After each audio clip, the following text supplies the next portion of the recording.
Christian Bale was Batman, and now he's in the MCU as a villain. And I just thought of this in my head.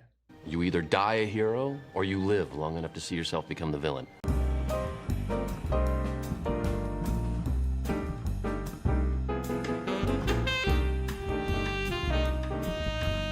Hey movie buffs, I'm Jack Benner and welcome to my review of Thor Love and Thunder.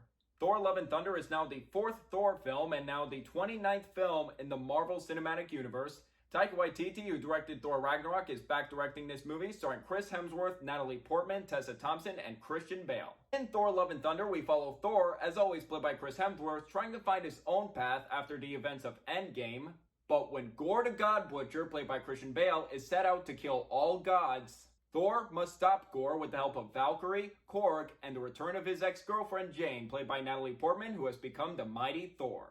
Now before we get into Love and Thunder, I would like to give my thoughts on the first 3 Thor movies. Let's start with the first Thor from 2011. 11 years later, I still think that's a solid Phase 1 MCU movie. Still some fun action, and it's still visually amazing to this day. And Chris Hemsworth and Tom Hiddleston were excellent and pitch-perfect casting as Thor and Loki. Although I did feel like Kenneth Branagh did overuse the Dutch angles in the movie, some of the comedy is weak, mostly Darcy. And I wasn't as interested with the stuff on Earth as I was on Asgard.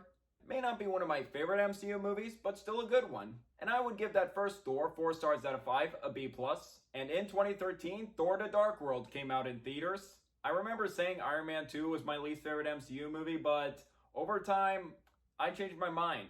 This is my least favorite MCU movie. I asked myself, what is just one MCU movie I just don't feel like rewatching, not even for an MCU marathon? That to me is Thor The Dark World. While not bad or one of the worst superhero movies ever made, but it felt disappointing because I felt like there was room for improvement with the first movie, but it just wasn't there in the sequel. This movie kind of just felt dull and generic.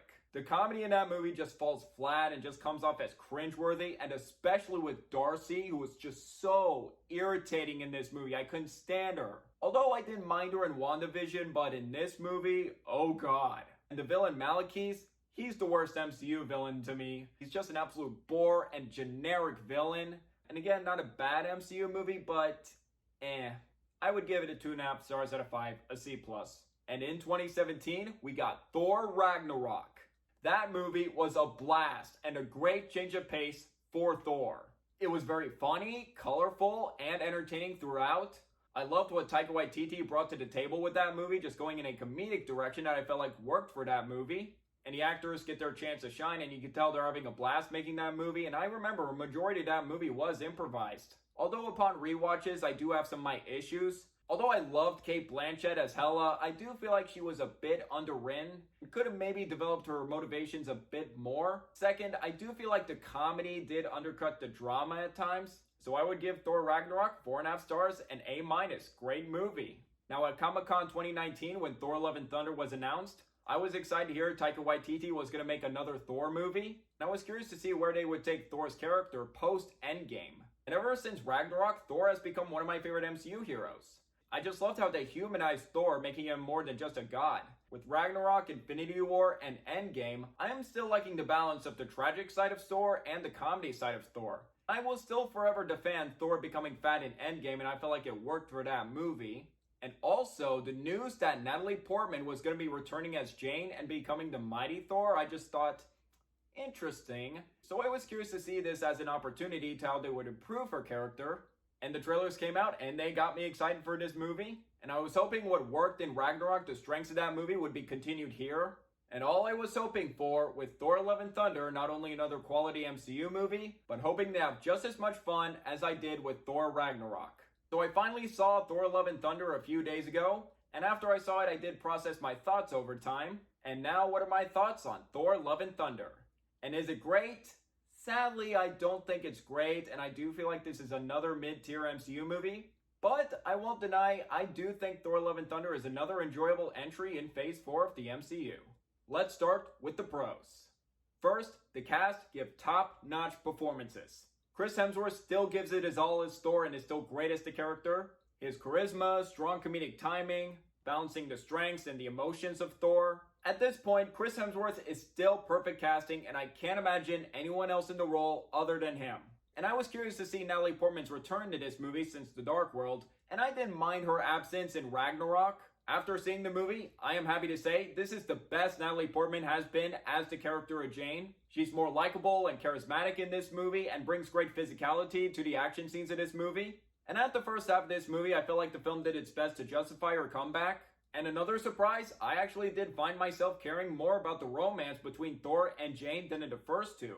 They were more entertaining to watch, more charismatic. There was actually more emotion within the romance than in the first two, which was very surprising to see. And the rest of the performances are good too. Tessa Thompson is still good as Valkyrie, Taika Waititi is still really funny as Korg, and I also enjoyed Russell Crowe's portrayal of Zeus in this movie. And if you enjoyed Russell Crowe's comedic performance as Zeus in this movie, also watch The Nice Guys. That movie shows Russell Crowe can still do comedy. But the actor who steals the show is Christian Bale as Gore the God Butcher. Now, when I heard Christian Bale was going to be in the MCU as a villain, I was enthusiastic. I never thought 10 years after The Dark Knight Rises, and it just suddenly hit me that The Dark Knight Rises came out 10 years ago. I'm old. But anyways, I was excited to see what Bale could do as a villain. For what he did in this movie, I thought he did amazing. From Gore's look, the darkness, menace, and he does make for an opposing threat in this movie. But what I love the most about Gore in this movie is that he had an understandable motivation and emotional backstory for reasons why he's doing what he's doing.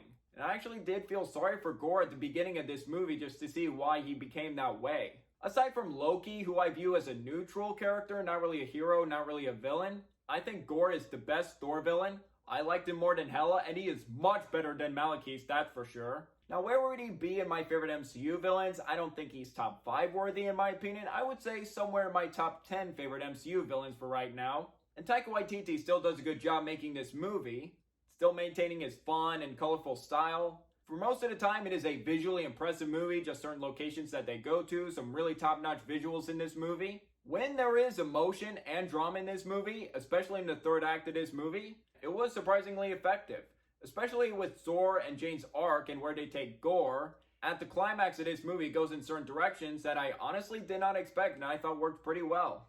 And there are some really good action scenes in this movie that are entertaining to watch. 2 highlight action scenes that were my favorites in this movie. One at the beginning was Thor and the Guardians, and a great song choice. I really love that. That was awesome. And another highlight is this action scene in the third act that's done in black and white that was really cool.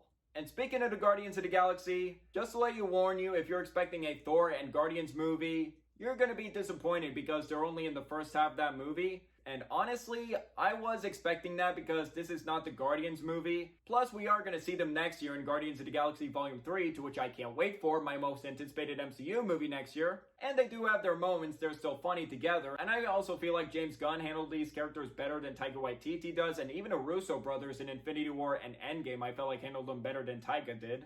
And sadly, I do have my flaws with this movie. I will get to those right now. Let's start with my first issue with Love and Thunder, and that would be the comedy. Ragnarok I thought was hilarious. The comedy in this movie I felt like was hit and miss. There were moments where I was laughing and having a good time, but then there were other times where it was just so many jokes that wasn't really all that funny and do fall flat. And also there was this running gag with these screaming goats that was like first time wasn't really all that funny, and just overdoing it I was like, okay, this isn't really funny. And the comedy in this movie just felt doubled down to the point where I didn't feel like it captured that same lightning in a bottle success that Ragnarok had. And this reevaluates one of my flaws with Ragnarok. I honestly felt like this movie was unbalanced and kind of tonally inconsistent. I could tell there's potential for a compelling story underneath. There are some emotional themes such as purpose, faith, and choosing love over hatred, to where it's so much comedy in this movie to where it just didn't really feel that much emotion aside from the third act of this movie. And this reminds me of 2 movies, one Taika Waititi movie and another MCU sequel. One, Guardians of the Galaxy Volume 2. Some would view that as a joke movie, but I don't. I actually felt like that movie really had a strong balance of when I have comedy and emotion. And there was some effective emotion in that movie while some funny comedy at the same time. And another Taika Waititi film, Jojo Rabbit. To which, if you've never seen Jojo Rabbit, go check out that movie. That is fantastic. One of my favorite films of 2019. That movie could have been just a one-joke movie. Oh, this kid's imaginary friend is Hitler and he's wacky and silly. But it was actually more than that. There was some shocking emotion in that movie. And when it goes from comedic to dramatic, it actually flowed to that point where it didn't feel like an abrupt tonal shift. And Thor Love and Thunder just moves at a fast-paced, breezy, and energetic pace that I unfortunately didn't feel like there was enough breathing time in this movie. And it's kind of a similar issue I had with Multiverse of Madness, to where I felt like a longer runtime could have benefited this movie. And let's get to another one of my issues. Two characters I felt like were underused in this movie were Gore and Valkyrie. While Bale does give it his all in the role, he's definitely an actor that is dedicated to any role given to him and never really phones in a performance. But I felt like Gore should have had more screen time in this movie. I wish after the first time we see him, he could have been more fully established as a threat.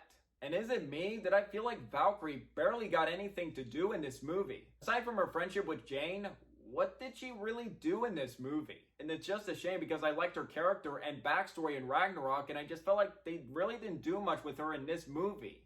While there are some good effects in this movie, at times there are some spotty looking CGI in this movie, some lackluster CGI, and obvious green screen that really took me out of the movie. And I feel bad saying this after hearing about the stories of the VFX artists who worked for Marvel and had a hard time working with them and said that they were a bad client. I don't want to blame the VFX artists because I feel like they deserve enough time and recognition. And I really hope after this movie, Marvel lets their CGI team and visual effects artists just better treatment and more time to complete the effects.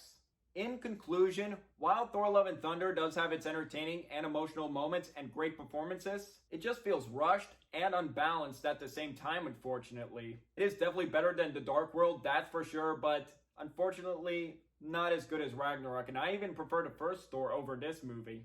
Because of the mixed reactions, I am curious to hear what your thoughts were on this movie, if you enjoyed it or not, as well as your thoughts on the comedy in this movie compared to Ragnarok, if you enjoyed it more or less. And I'm also curious to hear your thoughts on this movie if you weren't a fan of Thor Ragnarok. And I was hoping to love this movie and have as much fun as Ragnarok, but it just didn't fully stick the landing. And where this would be currently in my MCU ranking, I would put it somewhere on par with The Incredible Hulk and Black Widow. And now to grade it, I'm going to give Thor Love and Thunder 3 stars out of 5, a B-. I am still excited for Phase 4 of the MCU, what it's going to be building up to, and it does seem to be divisive for some. 2 MCU movies I'm excited for next year, Ant-Man and the Wasp: Quantumania and Guardians of the Galaxy Volume 3. Even with movies I'm not 100% excited for, like Black Panther: Wakanda Forever and The Marvels, I do want to give those movies a chance and the benefit of the doubt. So hopefully we could get more quality content in Phase 4 of the MCU. So I would like to hear from you guys. What are your thoughts on Thor Love and Thunder? Did you agree, disagree with my review? Let me know below. Or if you haven't seen it yet, are you looking forward to the film or not? Let me know below. Did you enjoy hearing my thoughts on this movie? If yes, please hit that like and subscribe button. And don't forget to hit that notification bell for my next upload. It really means a lot. And until the next video, I'm Jack Benner, and look forward to another movie review.